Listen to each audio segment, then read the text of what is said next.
Supply is up, demand is low, and scalpers are crying because they're taking a loss in the mid-cycle of the PlayStation 5. That's right, ladies and gentlemen, the PlayStation 5 Pro is out this week and sitting on store shelves. And there's a very interesting article that I saw over on TechSpot that kind of highlights the situation happening right now. And it's both good for consumers, funny for me, and overall interesting when it comes to talking about consoles in general. So let's hit this article really quickly, and then we'll talk about our thoughts on this, or my thoughts on this. It's my channel. What am I talking about? All right, over here on TechSpot, scalpers are struggling to resell the PlayStation 5 Pro because it's in stock at most retailers. Too much supply, not enough demand. Okay. I thought I was reading a serious article, but I can't stop laughing at some of this. And if you saw some of the early previews and saw some of the early stuff that a lot of larger YouTubers than me were talking about, the PlayStation 5 Pro doesn't seem to be offering much to consumers in the way of what maybe the PlayStation 4 Slim or even later generations, even what was the mid-generation for the Xbox? I don't even remember. But going down here, facepalm. If you're scummily going to buy a consumer product, often in bulk with the intention of reselling it at a huge markup, make sure the item in question is in short supply and high demand. It's a lesson some PS5 Pro resellers have failed to heed, with many being forced to list the item for under its MSRP. Okay, so in this regard, scalpers are a better deal potentially than going to a retailer. However, I doubt scalpers will be offering any sort of warranty or anything like that with it. So, there is that. Getting a PlayStation 5 for its suggested retail price was a near impossibility in 2020 and 2021. Yeah, I remember that, and it was absolutely insane. Scalpers and scalping companies unapologetically bought the consoles in their thousands to sell at massively marked up prices, making purchasing at its MSRP from a retailer near impossibility. This week, Sony saw the launch of the mid-cycle PlayStation Pro 5. This week saw Sony launch the mid-cycle. That is worded very strangely, and my brain is not computing with that. They launched the PlayStation 5 Pro. That's what he's trying to say. Featuring 67% more compute units and 28% faster memory. What does that mean? That's nice. I like those words. What does that mean for me as the person who potentially could buy one of these? More than 50 games take advantage of the console's new hardware. You mean like a lot of those games that they released on the PlayStation 4, which I already have? Anyway, these enhancements haven't won over everyone. They're not always immediately noticeable, and the Pro's $699 price tag raised plenty of eyebrows. It's probably why there hasn't been a huge amount of fanfare around its launch this week, but that didn't stop the scalpers expecting to make a profit on other people's desperation. What the resellers didn't count on is the PS5 Pro demand not outpacing supply. The console is in stock and available from most retailers, including Newegg. So yeah, then he goes over here and he talks about some of the eBay listings, some of the low listings and high listings, which are under MSRP, some that are wildly expensive, like over here, $1,000, $2,300, and the very optimistic $10,000. But that was just absolutely insane to even hear. Scalpers in the UK are probably also regretting their decision to buy a PS5 Pro. The console sells for £700. Is that pounds in the country? But many eBay listings have it now for $680 to $700. With many auctions currently around $510 to $680. Oh my goodness, that is a very, very low price. However, here's the funny part. As noted by VGC, one country where it's hard to find Sony's home of Japan, however, there are still reports of it selling on launch day without reservation. And while it's going for 65 to 130 more MSRP on the resale site Mercari, the platform's 10% cut and shipping costs means resellers are just breaking even. However, what is in short supply is the PS5 Pro's external disk drive. It costs $79 in the US, but it's difficult to find one on eBay for cheaper than $130 on eBay. And Sony doesn't think people want disk drives in PlayStations. Yeah, that's only what made the PlayStation 2 so freaking popular. We'll get into that. It's fine. And something else, obviously, they go into how AMD's excellent Ryzen 7 9800X 3D is out of stock, and a lot of people are overpricing that. So, what I absolutely love about this, I love and hate this for a few reasons. One, I hate that Sony just decided they weren't going to really offer anything to the customer for a definite higher price tag. You know, especially for people who already have a PlayStation 5 with a disk drive.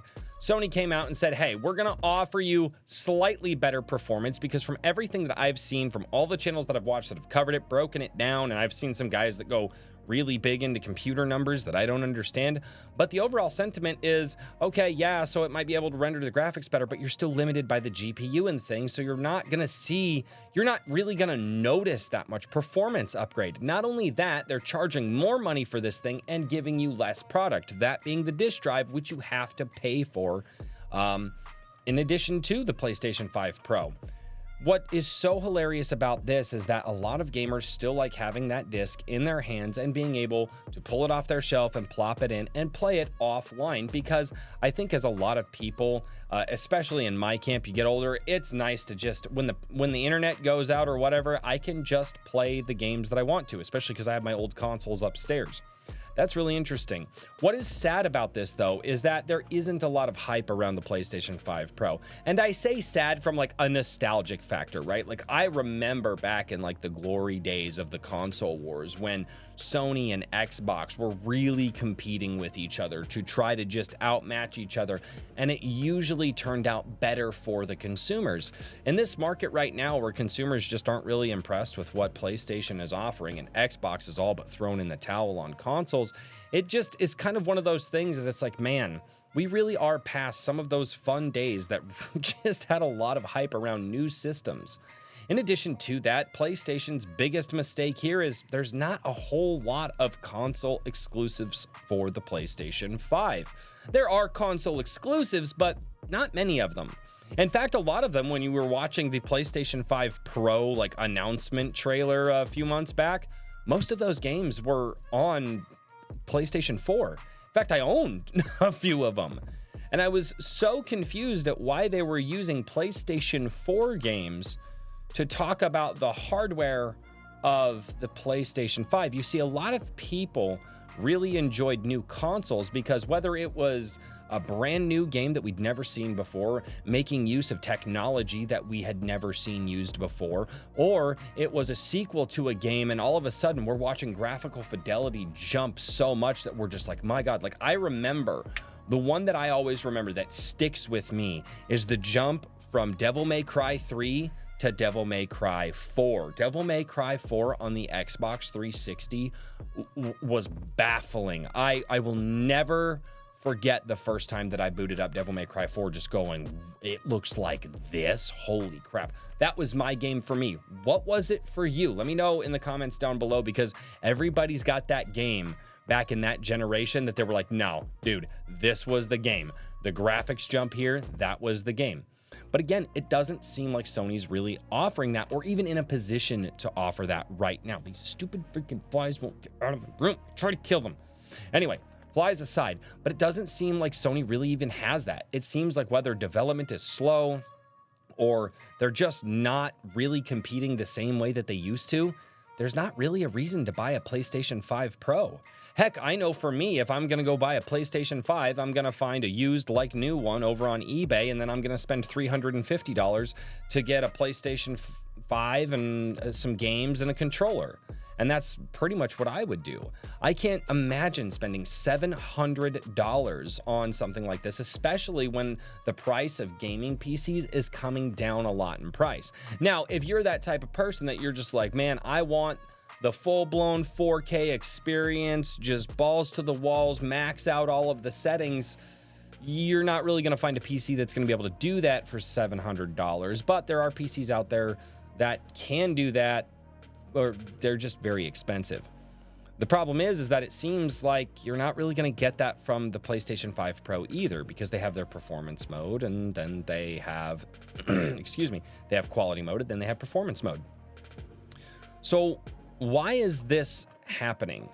Are people done with the day and age of the mid-cycle PlayStation? Is Sony just not doing it anymore? And I think part of what this is happening is that there's not enough competition in the market. Back in the day, the reason that we saw the jumps that we saw was because, well, we actually had Sony and Xbox competing against each other. We saw those two titans going at it, vying for the customer's money as much as humanly possible. And that was ultimately a good thing for us as gamers and people who wanted to experience that next new thing, that jump in graphical fidelity, that new experience that was just awesome. And it gave you, not only that, you had console exclusives, it gave you a reason to want to have the Xbox and the PlayStation. And at some point, Xbox threw in the towel. Now they just want to seem to be the Netflix of gaming, and Sony realizes there's no competition in the market for them anymore. I mean, let's face it, Nintendo's just going to be Nintendo. They don't care. They're not even going to enter that fight. They're just going to do what Nintendo does and sue every company that they think they need to sue, and then just release the same game they've released for the last 25 years. PlayStation, on the other hand, what made them so good was that competition, was that drive to want to be better and sell more. And they accomplished that with the PlayStation 2. I think the PlayStation 2 is still the #1 most bought console that has ever released. And now scalpers right now are starting to feel just the apathy that people are having for PlayStation and the console wars in general. For people who already have a PlayStation 5, why do they need to get a Pro? For people who don't have a PlayStation 5, who haven't been convinced to get a PlayStation 5, why would they want to go out and buy a Pro? I'm still waiting for a good reason to go out and buy a PlayStation 5. I mean, it was wildly expensive when it came out, sparse as hell. You couldn't find them anywhere, especially because of the scalpers. And for me, I kind of look at this and go, why would I even do that? What would be the reason that I would need to go out and buy a PlayStation 5? It doesn't make any sense. There's nothing there that the PlayStation 5 is offering me that the PlayStation 4 isn't. But the PlayStation 5 has so many better graphics. Guys, I don't know if you know this. I don't care about graphics. I care about playing games. I like playing games and having a fun experience. I mean, that's why I still play my OG Xbox. And those terrible graphics that I have running through a converter to upscale it to a 1080 TV. It looks a little blown out, don't get me wrong. But again, I just don't think that Sony's heart is in it anymore. They're not trying to win over consumers. They're not trying to win over the market because they don't need to. Overall, what we're seeing right now could be just people moving on from the console wars. That could be moving on from the excitement that we used to get having new games, new consoles, and seeing what they could provide for us. However, that being said, it could always come back. I hope it does come back because that was really exciting. It was a fun time back in the day. But I don't know, guys. Those are just my thoughts on this whole situation, and honestly, it sucks to see that console excitement is dwindling, but it's also fun to see the scalpers finally get some comeuppance. Holy crap. Good. I hope the scalpers lose all of their money on this deal. Those guys are predatory asshats. We all know it. We all want them to lose, and hopefully they do. So ladies and gentlemen, thank you all so much for checking out A Drink with Crazy. I do appreciate you all being here. And if you guys want to hear my thoughts on some other topics, there's some videos popping up on the screen right now.